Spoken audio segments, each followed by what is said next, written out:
한국을 대표하는 김치는 고추 맛을 가장 잘 보여주는 음식입니다. 하지만 김치가 원래부터 매웠던 것은 아니라고 합니다. 국물이 많은 절인 채소라는 의미의 침채가 김치의 어원인데 여기에 고추를 넣어 담그게 된 것은 1700년경부터입니다. 그 전까지는 마늘이나 산초, 생강, 파 등을 매운맛을 내는 향신료로 사용하고 소금으로 간을 해서 발효하여 먹었습니다. 김치는 처음부터 매운 음식은 아니었으며 원래는 국물이 많은 절인 채소를 의미하였다. 매운맛을 내기 위해 마늘이나 산초, 생강, 파 등의 향신료를 사용하다가 1700년경부터 고추를 넣어 맵게 담가 먹게 되었다. 매운맛을 내는 향신료를 여러 가지 예를 들어 설명하고 있다. 1614년 이수광이 편찬한 지봉유설에서는 일본에서 전래되었다 해서 고추를 외계, 일본에서 들어온 겨자라고 불렀으며 이익은 성호사설에서 외초라고 일컬었습니다. 당시에는 고추를 일본인이 조선인을 독살할 목적으로 가져온 독초로 취급했다고 합니다. 그래서 멀리 해오다 향신료 가격이 오르면서 점차 고추로 눈을 돌리게 되었습니다. 18세기 들어 김치나 젓갈의 맛이 변하는 것을 방지하고 냄새를 제거하는 용도로 고추가 사용되면서 비로소 매운맛의 재료로서 자리 잡게 된 것입니다. 그 뒤 고추를 고초라고 불렀는데 이는 후추같이 매운맛을 내는 식물이라 하여 붙인 이름입니다. 이러한 과정을 거쳐 고추의 매운맛이 서민들 밥상에 정착하게 된 것은 19세기 초반이었습니다. 한국 요리가 맵다는 고정관념도 실제로는 200년 남짓밖에 되지 않았다는 이야기입니다. 우선 과거의 고추를 부르던 다양한 명칭을 소개하고 있다. 이때 이수광이 쓴 지봉유설, 이익이 쓴 성호사설에서 자료를 인용하였다. 다음으로 고추가 우리나라에 정착되는 과정을 시간 순서대로 설명하고 있다. 과정의 전개 방식이 사용되었다. 처음엔 일본인이 가져온 독초 취급을 받았으나 향신료의 가격이 오르면서 사람들이 고추를 찾게 되었다. 고추의 인기가 높아진 원인을 향신료의 가격이 올랐기 때문으로 설명하고 있기 때문에 인과의 전개 방식이 사용되었다. 18세기에는 고추가 매운맛의 재료로 자리 잡게 되었고 서민들 밥상에 정착하게 된 것은 19세기로 한국 요리가 맵다는 고정관념이 생긴 것도 200년 정도밖에 되지 않았다. 이 부분에서 독자는 향신료 가격이 오르면서 점차 고추로 눈을 돌리게 되었습니다. 라는 이 문장이 이해가 잘 되지 않는 문제 상황을 겪을 수 있다. 이렇게 의미가 명확하게 파악되지 않는 문장이 있을 경우 맥락을 살펴 그 의미를 파악해야 한다. 맥락이란 글의 앞뒤 흐름, 문장과 문장 간의 연결을 말한다. 따라서 이 문장의 이해를 위해 7문단의 이 부분, 고추 이전에 매운맛을 위해 사용했던 마늘, 산초, 생강, 파 등의 매운맛 향신료들이 있었으며 이 향신료들의 가격이 오르면서 그것들을 대신하여 고추를 사용하기 시작했다는 뜻으로 파악할 수 있다. 여기까지 7문단과 8문단의 내용을 합쳐서 다음과 같이 정리할 수 있다. 고추는 단순한 양념에서 더 나아가 고유한 민속주를 만드는 데에도 사용되었습니다. 고추 감주라 하여 고춧가루를 탄 감주는 감기를 낫게 하는 약으로 먹는 민속주입니다. 또 고추는 민속약으로 쓰이기도 했습니다. 신경통, 동상, 이질, 담 등의 민간요법에 쓰였습니다. 우리나라 사람들은 이질 등 세균이 침입해 염증을 일으키는 소화기 질환에 비교적 강한 반면 매운 것을 잘 먹지 못하는 일본인들이 이질에 매우 약한 것을 보면 고추는 확실히 소화기관을 강하게 만드는 것 같습니다. 고추는 음식 재료 말고도 다양하게 활용되는데 민속주, 민속약의 예를 들어 설명하고 있다. 구문단의 주요 내용은 다음과 같다. 우리에게 너무나도 친숙한 고추는 많은 매력을 지닌 채소로 우리 민족과는 때려야 뗄 수 없는 찰떡궁합인 향신료입니다. 보건복지부의 조사 2005년에 따르면 우리나라는 1인당 하루 고추 소비량이 7.2g으로 세계 최고 수준이라고 합니다. 심지어 매운 고추를 고추장에 찍어 먹는 유일한 나라입니다. 명실상부한 매운맛 대국입니다.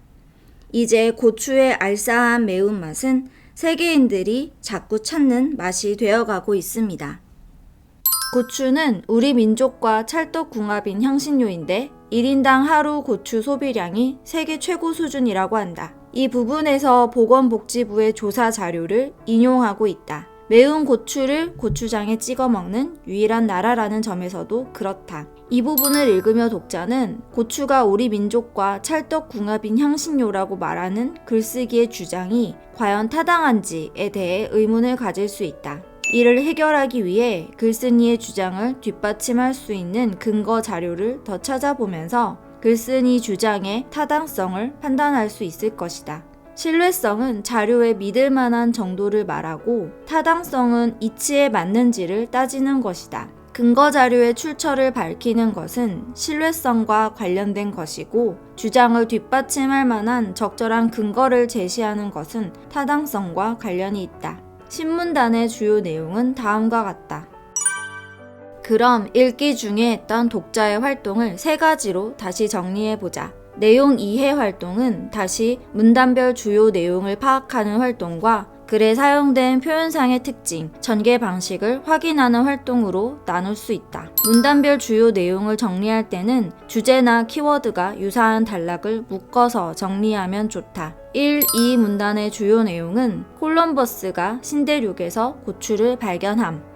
이 부분에는 고추가 신대륙에서 발견되어 전 세계로 퍼져나간 과정과 고추를 숨은 보물로 제시한 비유 표현이 사용되었다. 3, 4문단의 주요 내용은 고추가 세계인의 입맛을 사로잡음. 이 부분에서는 고추의 맛을 매운맛과 달콤한 맛으로 분류 혹은 매운맛과 달콤한 맛을 대조하고 나라별 지역별 맛의 종류를 예를 들어 제시하고 있다. 5, 6문단의 주요 내용은 고추가 우리나라에 전해짐. 이 부분은 고추가 우리나라에 전래된 순서를 설명하고 있으므로 과정의 전개 방식이 사용되었다. 7, 8문단 고추가 우리 밥상에 정착함.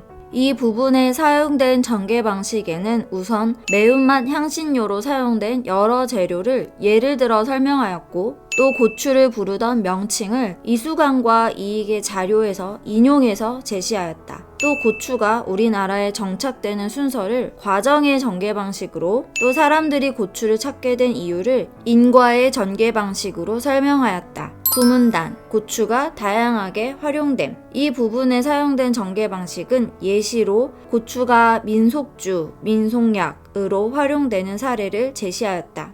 10문단 고추가 특히 우리나라에서 사랑받음. 이 부분에서는 우리나라에서 고추가 특히 인기가 많다는 근거로 보건복지부의 조사 자료를 인용하여 제시하였다.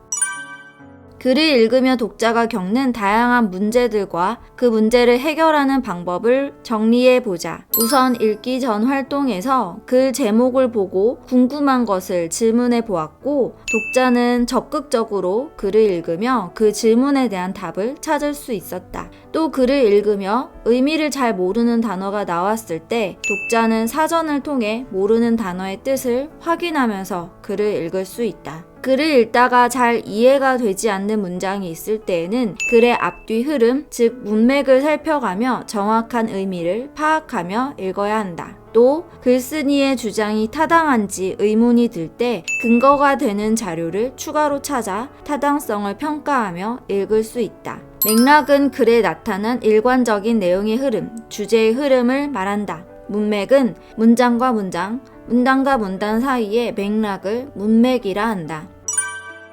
글을 읽으며 독자가 자신의 배경 지식과 글에서 확인한 정보를 서로 조정하는 과정을 정리해보자. 독자는 예전에 다큐멘터리에서 향신료를 찾으려고 탐험을 떠나는 이야기를 본 적이 있고 책의 목차를 보며 이러한 얘기가 있을 것을 예측했었는데 실제로 향신료 탐험과 관련된 이야기가 글에 있음을 확인할 수 있었다. 이 활동은 배경 지식과 글의 정보가 일치하고 있음을 알려준다. 또 독자는 파프리카가 요리 재료인 것은 알고 있었으나 글을 읽으며 파프리카를 고춧가루처럼 양념으로도 사용한다는 사실을 알게 되었다. 이 활동은 기존의 배경 지식에 독서를 통해 새롭게 알게 된 정보를 추가하고 있음을 알려준다. 또 독자는 우리나라에 매운 음식이 많아서 고추가 토종이라고 생각하고 있었으나 글을 읽으며 우리나라에 고추가 들어온 지는 400년 밖에 되지 않았다는 사실을 알게 되었다. 이 활동은 잘못 알고 있었던 기존의 배경 지식을 맞는 내용으로 수정하고 있음을 알려준다. 이러한 조정 활동은 잘못된 지식을 수정하거나 배경 지식을 확장하는 데 도움을 주며 글의 내용을 이해하여 정리하거나 읽은 내용을 요약하는 데에도 도움이 된다.